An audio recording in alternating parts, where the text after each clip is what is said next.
horse in particular is pretty amazing. He had never been shod before I came here, and it was like he's done it his whole life when we first did him. So is that what you're hammering going to go right on her foot? Yeah. Yeah, this is the shoe.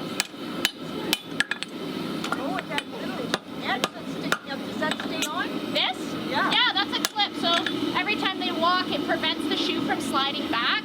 We also have like quarter clips on some horses, and that helps prevents the shoe from twisting. But these guys are generally just walking in straight lines, so they're fine to just have toe clips.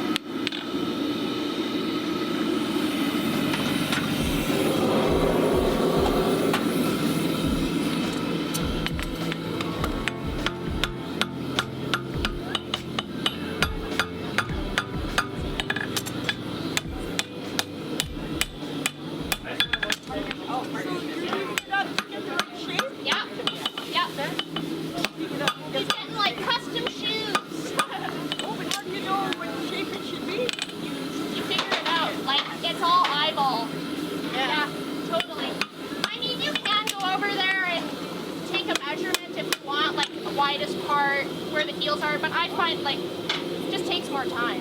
It's just you're just eyeballing it now. Yes.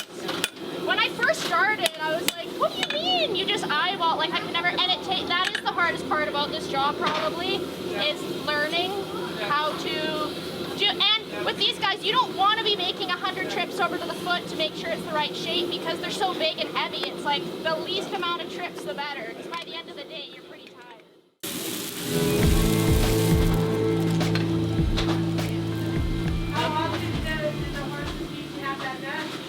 Depends on the horse. Like in the summer with these guys, it's not necessarily about how long their foot is. It's mostly about how much they've worn through their shoe. Some horses we do here every 2 to 3 weeks if they're super lazy and don't want to pick their feet up when they walk. This guy I think is at like 4 weeks, 5 weeks. Typical horses though, I would say 6 weeks is pretty standard. That's pretty good.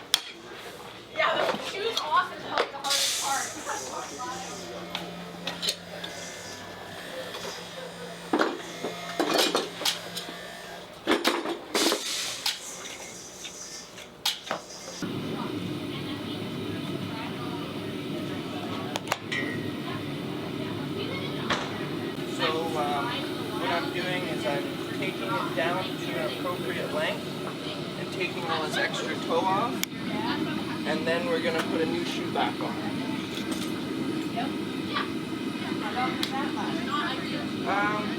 This guy probably will get new shoes about once a month. So this is me putting the groove in the shoe to put the Boreum in. That's their traction for the road. There's a piece over there, I think, and you'll see when I put it in.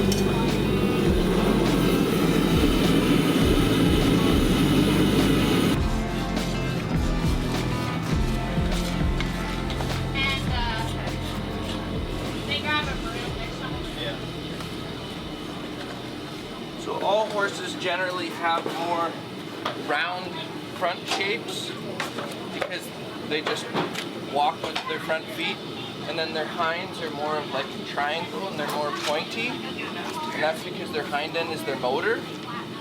So the pointiness allows them to push off into the ground as they take off. Yeah, so they can change. Yeah. I don't mind. And these are called feathers. They're just long hair that comes down their legs. Most horses don't have them, but pretty much all the draft horses have them. It's kind of just bred into them. But they got cut off.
They're broader, they're thicker, just as a natural build. A lot of the Clydesdales tend to be a little bit more narrow. Most of the Clydesdales, not all of them. They need a little bit more food. They need a little bit more sustenance. They get extra different types of hay that have more protein in them. They get a different grain program, that sort of thing.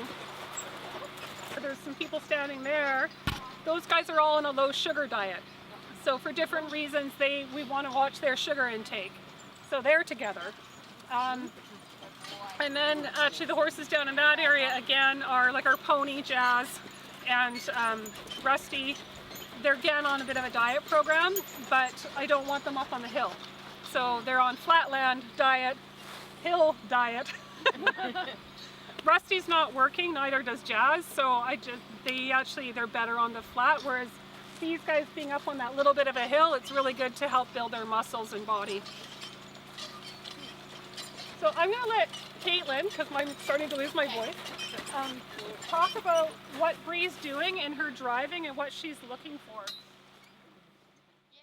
So when we're actually hooking them to carriages, so the first thing that I'll look for personally is that their hind legs are stepping in the front footstep. So that lets you know that they're actually engaging their core and able to follow through. Now sometimes it varies depending on the horse's actual conformation.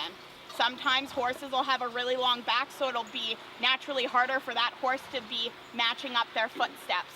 But these two horses, they are perfectly proportioned. And if you watch their legs closely, when they're in team, so you just have to ask them to kind of engage their motor a little bit. All of the forward comes from their hind legs. So you have to make sure that they're always kind of driving them forward. Horses naturally want to be slower, kind of moving at their own pace, but we like to treat them like they're kind of bodybuilders. Use your body correctly. Like if Bree stops,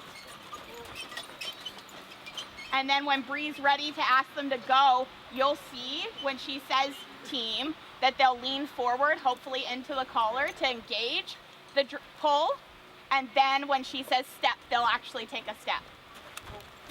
Yeah.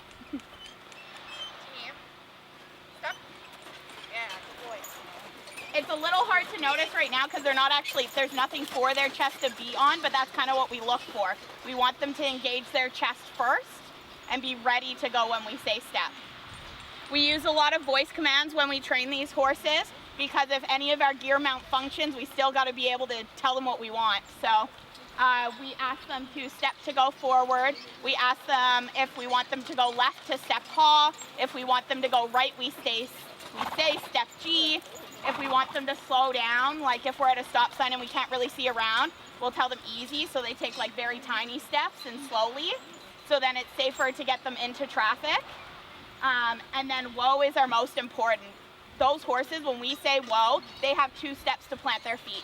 So Bree and I work really hard when we're training the new horses. Whoa means whoa, like it doesn't mean that you get to walk 10 steps. So it all comes down to a safety aspect.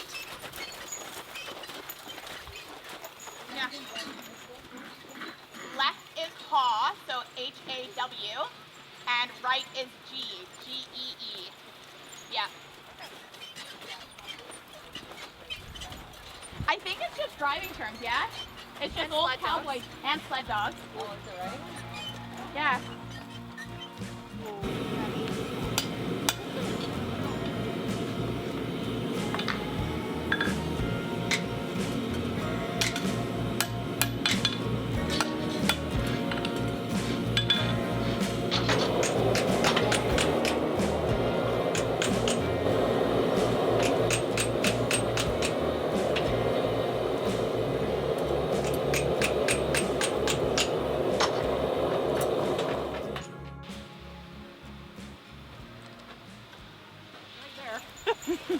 So we get, the horses are fed round bales, which are those bales of hay right behind you.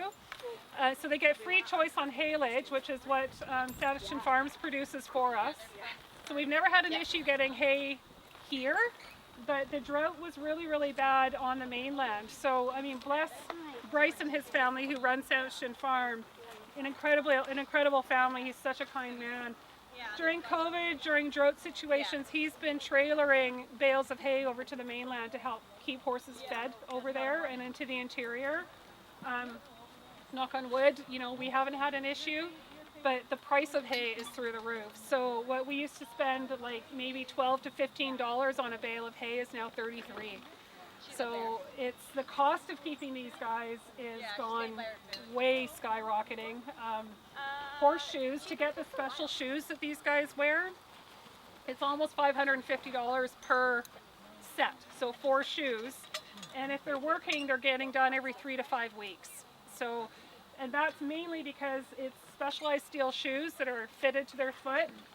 If anybody was watching the demonstration of Louis getting shod, you would have seen that the farriers are putting on a pad between the foot and the shoe. And that's not something we have to do, that's something that we choose to do because it helps with the concussion.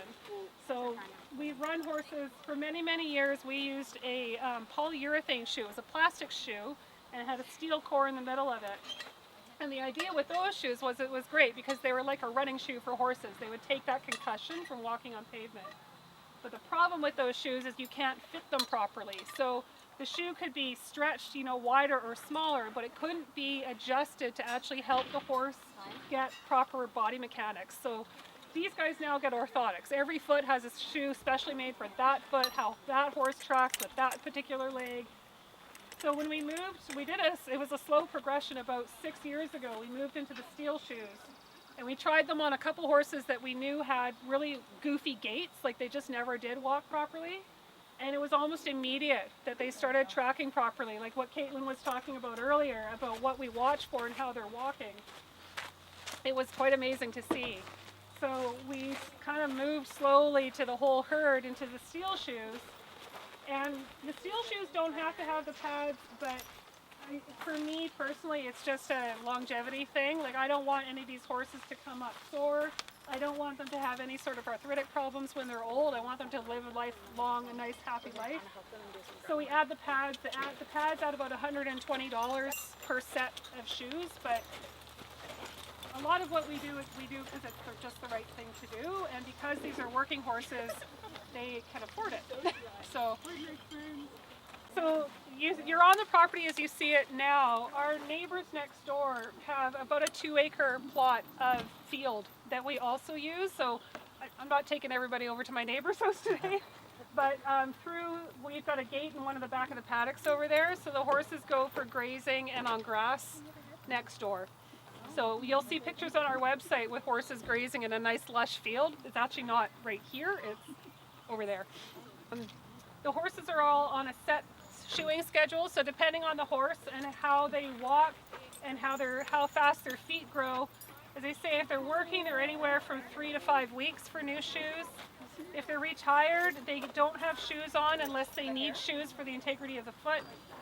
But they're on more of a 6 to 7 week schedule because they're not taking as much concussion. Farriers that you see here today are they're incredibly talented. Farrier school, it's a very technical, very specialized, a lot of in-depth knowledge of how the horses are structurally put together. So if we have a horse that comes up sore or lame, our farriers work with our vet in combination. So we'll make sure the vet is here when the farriers are here. We'll do x-rays, we'll do whatever we're doing to actually diagnose what's going on for the horse.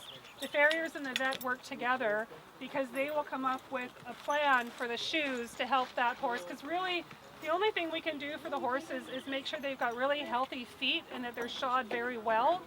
Because as long as they're shod well, we can fix a lot of body mechanical issues. It's like the same with us, right? If you get a set of orthotics, all of a sudden maybe your back's more aligned than it once was, or your hip doesn't hurt as much on that side. So the farriers actually are quite a specialized team. Hunter and Alicia, they're quite young, but they actually trained underneath our previous farrier, Will Clinning.